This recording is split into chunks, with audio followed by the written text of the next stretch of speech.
এ বিষয়ে বিস্তারিত আলোচনার জন্য স্টুডিওতে যুক্ত হয়েছেন সহকর্মী বুলবুল রেজা। যাচ্ছি তার কাছে।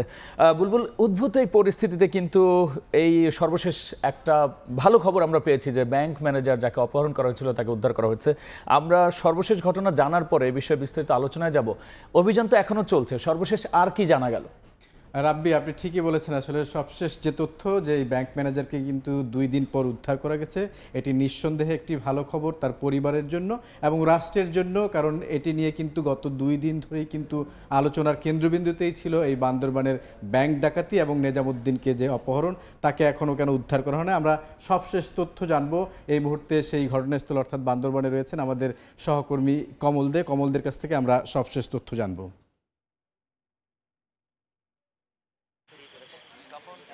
আসলে এখন আমি যে সর্বশেষ তথ্যটি হবে সেটি হলো 46 ঘন্টা পর উদ্ধার করা হয়েছে অপহৃত ব্যাংক ম্যানেজার নেওয়াজুদ্দিনকে, এবং তাকে উদ্ধারের পরপরই আমরা আরেকটা বিষয় জানতে পেরেছি, থানসি এলাকায় কিন্তু ব্যাপক গুলির শব্দ শোনা যাচ্ছে। থানসির বিভিন্ন স্থানীয় প্রত্যক্ষদর্শীরা আমাদেরকে ফোনে জানাচ্ছেন তবে কারা গুলি বর্ষণ করছে বা কোথায় থেকে গোলাগুলি হচ্ছে তারা সেটা নিশ্চিত করে বলতে পারছে না। মূলত থানসি বাজারে গুলি শব্দগুলি শোনা যাচ্ছে বলে স্থানীয় প্রত্যক্ষদর্শীরা আমাদেরকে জানিয়েছেন। ব্যাংক কর্মকর্তাকে উদ্ধারের একটু আমি প্রত্যক্ষদর্শীর বরাত দিয়ে কথাটা বলি। গত 2 দিন ধরে কিন্তু যৌথ বাহিনী অভিযান চালিয়েছিল পুরো রুমা থানসি এলাকায়। তবে আজকের একটা অভিযানের যে তথ্য আমরা যেটা পেয়েছি সেটি হলো দুপুর 2টার দিকে সেনাবাহিনীর একটি টিম, প্রত্যক্ষদর্শীরা যেটা বলেছে সেরকম একটি টিম রুমার বেতেলপাড়া যে অংশটি রয়েছে অর্থাৎ যে সোনালী ব্যাংকের যে অংশটি তার পিছনে কিন্তু বেতেলপাড়া পুরো একটি পাহাড়ি এলাকা, সেখানে তারা ড্রোন দিয়ে তারা অনুসন্ধান শুরু করে। দুপুর 2টা থেকে প্রায় 1 ঘন্টা পর্যন্ত সেনা সদস্যরা সেই ড্রোন দিয়ে সার্চ করে বিভিন্ন পাহাড়ের অংশ বিশেষ। আমরা সকাল থেকে জানতে পারছিলাম যে এই অপহৃত ব্যাংক কর্মকর্তাকে সে বেতালপাড়ায় আটকে রাখতে পারে এমন একটা সন্দেহ করা হচ্ছে এবং সেখানে অভিযান চালানো হতে পারে এমন একটি তথ্য আমাদের কাছে ছিল। প্রত্যক্ষদর্শীরা যদি বলেছে দুপুর 2টা থেকে 1 ঘন্টা প্রায় তারা ড্রোন দিয়ে পুরো এলাকাটি তারা সার্চ করে এবং তারা সন্দেহভাজন কিছু দেখতে পায়। এরপর পরে কিন্তু 4টি মহেন্দ্র করে ওখান থেকে 50 জনের মতো পুলিশ সদস্যকে রিকুইজিশন দিয়ে নিয়ে যাওয়া হয় অভিযানে যাওয়ার জন্য। প্রায় তারা 1 ঘন্টা পর্যন্ত অভিযান এবং তারা 4টি গাড়ি সেই রুমা অঞ্চল থেকে তারা চলে গেছে, এপিবিএনের গাড়ি। সে যাওয়ার পর তারা সেনাবাহিনীর সাথে অভিযান চালিয়েছে এমন জানতে পারি এবং 3টা বা 4টার দিকে তারা আবার অভিযান শেষ করে সেই 50 জন পুলিশ সদস্য তাদের রুমা ক্যাম্পে ফিরে আসে। এই সময় আমরা জানতে পারি যে তাকে উদ্ধারের জন্য একটা যৌথ অভিযান চলছে এবং যে কোনো মুহূর্তে এই অপহৃত ব্যাংক কর্মকর্তা উদ্ধার হতে পারে সে তথ্যটি আমাদের কাছে ছিল এবং আমরা প্রত্যক্ষদর্শীরা কিন্তু আমরা সেরকম তথ্য পাচ্ছি। কারণ বলা হচ্ছে মঙ্গলবার রাত 9টায় বেতেলপাড়া দিয়ে কিন্তু এই কুকিচিনের সদস্যরা সোনালী ব্যাংকে হামলা চালিয়েছিল এবং তাণ্ডব লীলা চালিয়েছিল। যারা মসজিদে ঢুকে তারা মুসল্লিদেরকে মারধর করেছে নামাজ পড়া অবস্থায় এবং ব্যাংক ম্যানেজারকে সেখান থেকে জিম্মি করে অস্ত্রের মুখে ব্যাংকে নিয়ে যায়। ব্যাংকে নিয়ে যাওয়ার পর তাকে দিয়ে ভল্ট করানোর চেষ্টা করা হয়েছিল। তারা যখন ভল্টটি খুলতে পারেনি, সেখানে 1,59,00,000 টাকা ছিল, তারা যখন ভল্টটি খুলতে পারেনি তখন তারা ক্ষিপ্ত হয়ে এই ব্যাংক ম্যানেজারকে বেতেলপাড়া দিয়ে অর্থাৎ পায়ে হেঁটে বেতেলপাড়ার দিকে তারা নিয়ে গেছে এমন তথ্য ছিল। যে কারণে আজকে কিন্তু ড্রোন দিয়ে সে বেতেলপাড়া এবং তার আশপাশের যে পাহাড়ি অঞ্চলটি রয়েছে পুরো অঞ্চলটি তারা সার্চ করেছে সেনা সদস্যরা এবং সেটা ড্রোন দিয়ে। এরপরে কিন্তু অভিযান চালানো হয়েছে এবং আমরা সন্ধ্যার দিকে নাকি জানতে পারি যে তাকে উদ্ধার করে এখন বান্দরবন যে র্যাব পুনর যে একটি অফিস রয়েছে সেই অফিসে তারা নিয়ে আসছে এবং এখানে তারা জানাবেন। তবে এখন আমরা জানতে পারছি থানসি বাজারও কিন্তু গোলাগুলি শুদ্ধ শোনা যাচ্ছে, যেখানে কিন্তু কুকিচিন একটা বড় অবস্থান রয়েছে। তো এখন মধ্যে আমার কাছে ছিল বান্দরবন থেকে সর্বশেষ। ধন্যবাদ কমল আপনাকে। শুনছিলেন রাব্বি, কমলদে জানাচ্ছিলেন সবশেষ তথ্য অর্থাৎ সেক্ষেত্রে বলবো আমরা কিন্তু উদ্ধার তৎপরতার যে অভিযান সেটি নিয়ে তিনি বিস্তারিত বলছিলেন। সেক্ষেত্রে এর আগে আসলে ঘটনা কি ঘটছিল এবং এরপরে কিন্তু আমরা স্বরাষ্ট্রমন্ত্রীর বক্তব্য পেয়েছি। তারা আসলে কি বললেন, কি তারা চিন্তা করছেন বা তাদের বক্তব্য আসলে কি কোন দিকে?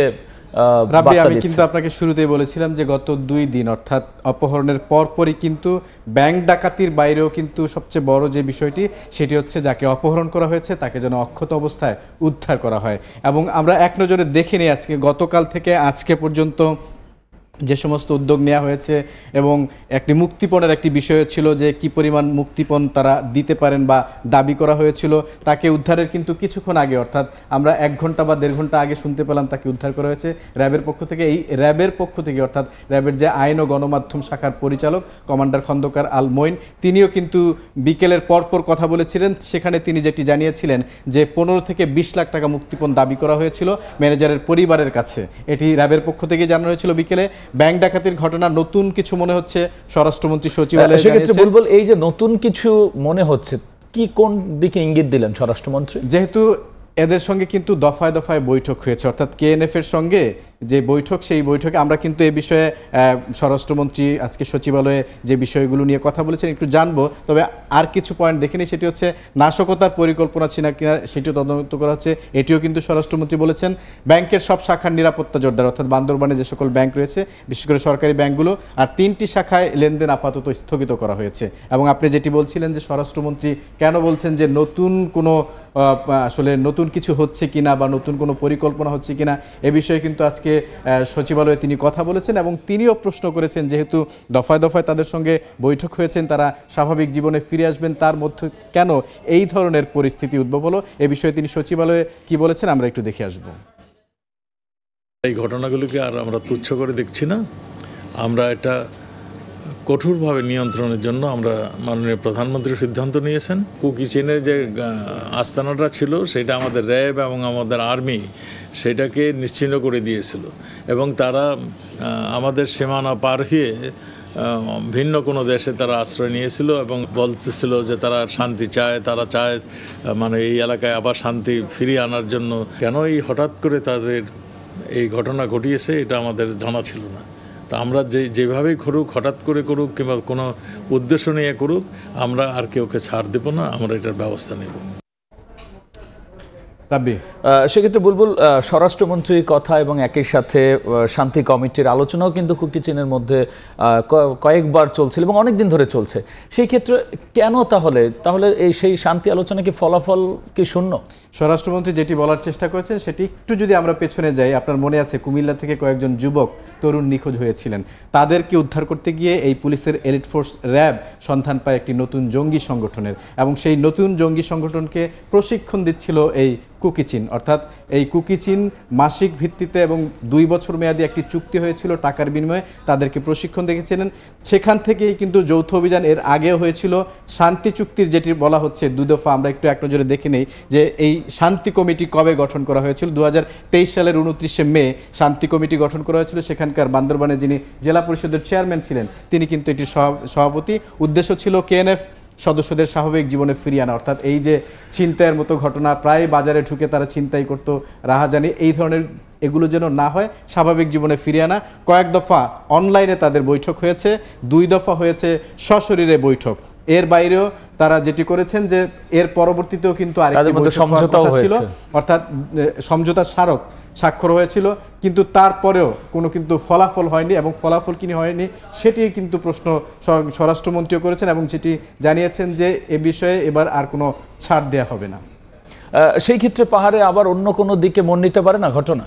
যদি এই বিষয়ের, অর্থাৎ এখনও যেহেতু চলমান রয়েছে অভিযান, এই অভিযানের মাধ্যমে যদি তাদেরকে আইনের আওতায় নিয়ে আসা যায়, এর পেছনে বড় কোনো ধরনের নাশকতা বা পরিকল্পনা ছিল কিনা সেটি যদি জানা যায়, সে অনুযায়ী অবশ্যই রাষ্ট্র ব্যবস্থা নেবেন।